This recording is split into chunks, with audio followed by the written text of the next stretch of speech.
Il nous est dit ici que Jésus est le premier-né de toute création. Je suis convaincu que l'on ne nous ment pas, puisque ce qui est écrit sous le couvert de l'Esprit Saint. Colossiens chapitre 1 et le verset 15, il est l'image du Dieu invisible, le premier-né de toute création. On peut essayer de déformer et de tordre les versets, mais il y a une confirmation dans ce qu'il est dit là. En effet, il nous est dit en Révélation chapitre 3 et le verset 14, à l'ange de l'assemblée de Laodicée écrit: Voici ce que dit l'Amen, le témoin fidèle et véridique, le commencement de la création de Dieu. Il est clair que Jésus a eu un commencement. Mais peu importe s'il a eu un commencement ou pas, car ce qui devrait attirer notre attention, c'est que Jésus est soumis à son Père et il nous demande d'être soumis nous aussi. La Bible nous dit que Jésus est un Dieu fort, qu'il est notre Père éternel, parce que Dieu lui a donné ce pouvoir. Dieu nous a donné un modèle, il a envoyé son Fils dans le monde pour que nous puissions connaître la vérité et être pardonnés de nos péchés. C'est dans ce domaine qu'il faut réfléchir et non pas savoir si Jésus a été créé ou non. La Trinité n'était pas reconnue chez les premiers chrétiens, et nous pouvons dire que l'Esprit Saint n'est pas une personne.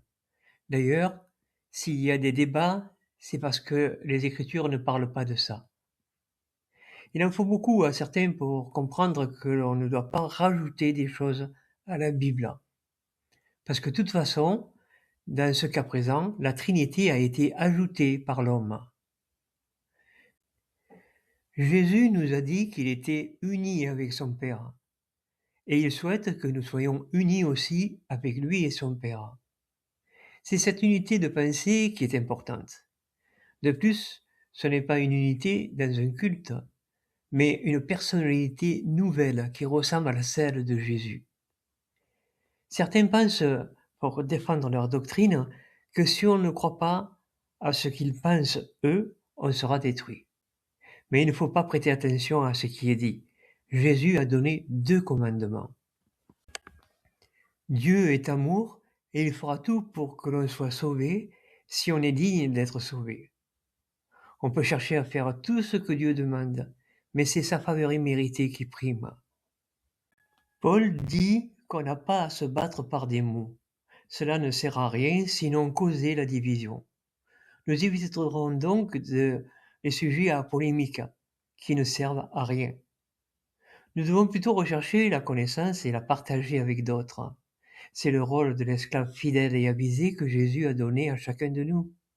Parler de Dieu dans le calme et dans la sérénité, en vue de bâtir son prochain. Quand on défend une religion, on pense avoir raison, et donc celui qui est en face de nous a forcément tort. Mais si individuellement nous parlons de Dieu, de ce qu'on a étudié dans notre étude individuelle, on ne sera moins formaliste et agressif, parce qu'il existe une possibilité de se tromper. On ne sera donc plus prudent et plus humble, ce qui paraît normal.